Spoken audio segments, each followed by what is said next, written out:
Hey everyone, welcome back to another Sailing Scout adventure. Last week I arrived in the Maldives after a 13-day sail from Thailand. Normally after such a journey one would take some time to relax, especially in a country with countless tropical islands like the Maldives. Actually there are 1,192, but countless sounds cooler. But for me it's just a pit stop before hitting the open ocean again. Still, I'm able to learn a bit about this incredible place and see if I can get Scout ship shape as I set off for the 2,000-mile voyage to Africa.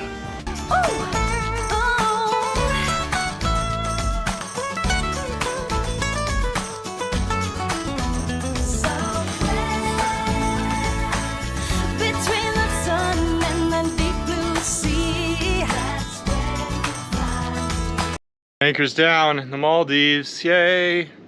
It's the first thing you do after getting the boat secured, turned off, etc. Take a shower. Felt fantastic. The Maldives has beautiful clear water. I hopped in to check out the boat and just to go for a swim. A lot of things feel different when you're alone, and swimming in the ocean is high on the list. As opposed to the kids jumping in and frolicking, it's just me. Everything is more quiet and eerie, almost foreboding, even on an otherwise lovely day. As much as I felt the absence of my family at sea, I think I miss them even more at anchor.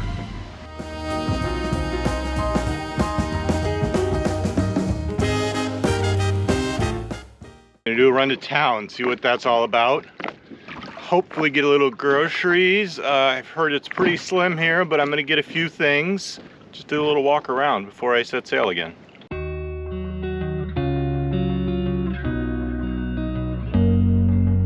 In many of the remote islands we visit, it feels like time is standing still, which is actually part of the allure of visiting in the first place. Of course, it's not a fair assessment, as we weren't there 20 or 30 years ago, and I'm sure much has changed. For one thing, no matter where you go, you're likely to find cellular service these days. That said, much is still the way it always has been, and it doesn't feel like much change is around the corner either. Uligan both does and doesn't fit that profile. There are a little over 300 people living on the island. The streets are all sand and unnamed. There's a very basic grocery store and not a lot else in the way of commerce. Local groceries, canned goods,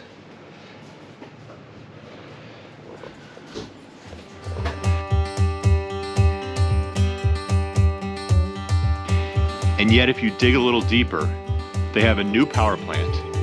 Powering the whole island here. They've got about 70,000 kilowatts going at the moment, about half of which is solar, and they have plans to double that. A new reverse osmosis plant.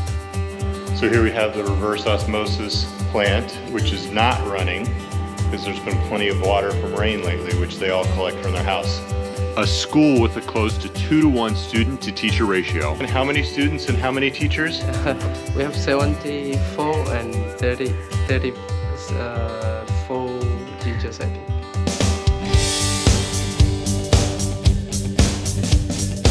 And big changes coming. They're expanding the harbor, have plans for a marina, and a nearly complete restaurant and hotel facility that will open later this year. I'm 6 months too early. They've got a big new restaurant resort coming in right on the waterfront. Scout is right out there. Next season, we're good to go. They're hoping to attract more yacht traffic and have them stay a bit longer. Uligan certainly has the surrounding beauty to make that happen. I wish them the best.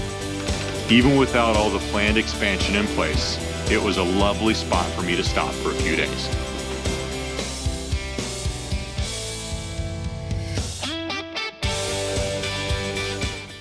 Got some eggs, the last of my eggs and potatoes cooking. I'm making a loaf of bread just because I have energy to do so. And today I'm gonna do a little maintenance on the engines, just preventative stuff. Recoup and get ready for the next leg. All right, so what am I doing in the engine room? Checking the oil level, checking the fuel filters, checking the coolant, bilge works. Checking the battery voltage, just want to make sure I'm not slowly draining a starter battery. Putting a little cleaner, Marvell Mystery, in the oil. So I think I've got a compromised heat exchanger on the port engine. I had it fixed in Singapore. Salt water was getting in with the coolant, but I was checking everything yesterday, and I believe that it is compromised again. I put a little orange coolant in yesterday, topped it up, which was foolish in hindsight because I'm trying to figure out if in fact that is the case, and now what I pulled out of there looks like orange Kool-Aid. Well, antifreeze is mostly glycol, which not good for you, but little tiny taste isn't gonna kill you either. So I just had a taste of this. Glycol tastes sweet. I wanted to see if I could get any salt. Well, I got sweet and then bitter. So I don't know if that's just how those flavor profiles intertwine. Never thought I'd be describing coolant like wine. The engine has not been overheating. The seawater coolant properties are not that far away or close enough for my engine to not overheat it, even if it's salt water running through there as opposed to coolant. The issue is that it will corrode the inside where the coolant is over time. So then the question, I got a lot of engine running to do. Do I run it? Do I not run it? It's sitting in salt water either which way, assuming it's compromised, whether it's running or not. So I don't know, stay tuned folks, but not the issue I want. Sitting here in the Maldives with nothing, no supplies, no anything.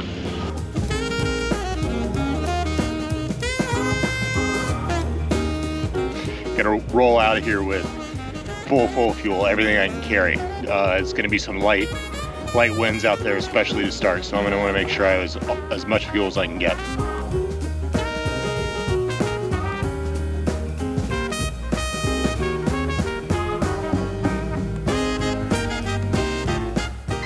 Getting my final clearance papers.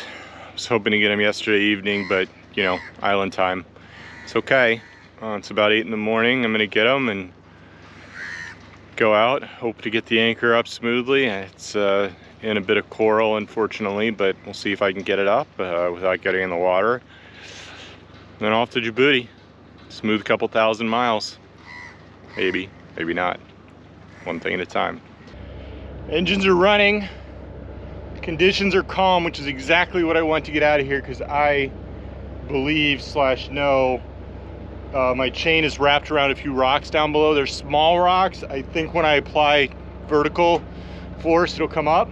So I'm gonna take it slow and steady. Worst comes to worst, I'm gonna jump in the water and see what's going on, but I hope I can just do this from up on the deck.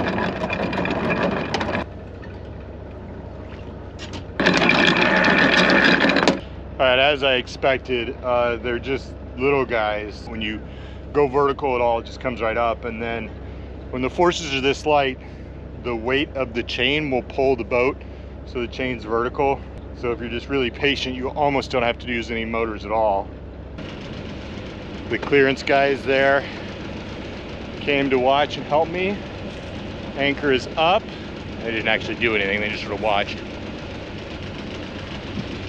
Spin it around, say our final goodbye to Uligan, and out to sea we go. How far is too far? That's a completely subjective question, of course. I'm alone on a boat in the middle of the Indian Ocean. For most, I crossed the too far line a long time ago. But everyone gets to answer that question for themselves.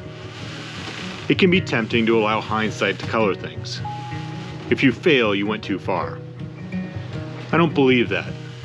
To me, the only true failure is lack of effort. But that doesn't mean nothing is too far. I'm sailing out of here with the heat exchanger I think is compromised. I've got as much fuel as I can carry, but it might not be enough given how light the winds are forecasted to be. The wind I do get, I'm going to need to use my mainsail or nylon head sail to harness, neither of which I've consistently, successfully deployed and furled by myself. On top of that, when I was scraping the props before I left the Maldives, I noticed a crack running down one of my rudders. It's the rudder I scraped back in Tonga, but I think the crack is new. I'm hopeful it's just at the paint level, but I can't be sure. Oh, and I'll be going by Yemen, Somalia, and Eritrea, the region of the world one is most likely to encounter hostile actors. So how far is too far for me? I'm not sure, but it's getting kind of close.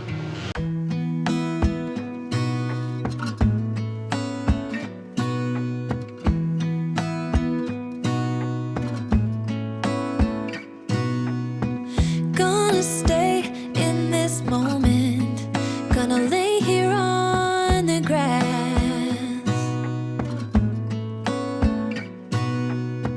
I don't need to feel lonely, I am finally home at last.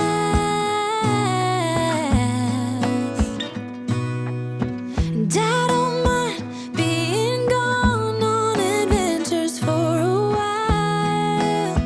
No, no. 'Cause the best thing about it is I know I'm coming back. Oh, oh. Of all the magic places in the world I've been to, this is where my heart is. Oh, you know it's true. No matter where I go, I'm coming home to you. Been walking down the street so many times, my feet know every brick and stone. Could wear a blindfold, no matter what I do, I'm coming home to you. And I don't know why, don't know why, don't know why, I'm always feeling homesick. Oh, all I know, all I know, all I know is this is where my heart is. Oh. After 48 hours of motoring out of the Maldives in almost total calm, day 3 brings just enough wind to get the sails up. It's too far forward for the code D, so it is mainsail weather. I've not raised that before by myself. I think I should be able to get it up. I might have to, you know, there might be a little bit of back and forth and making sure that I'm heading straight into the wind and getting up through the lazy jacks and all that kinds of stuff. It's not supposed to be squally. My hope would be that I get it up and then just leave that sail up for days and days, sometimes motor sail, sometimes not motor sail. All right, we're calling that a success. Main all the way up, jib out.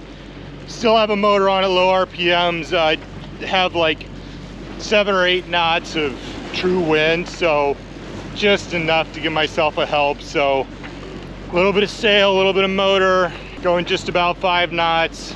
Do this for a while. Hopefully the wind builds. We'll see. Now I'm gonna treat myself to some blueberry pancakes. Light wind on the beam, sunny day, pancakes cooking. Not too bad.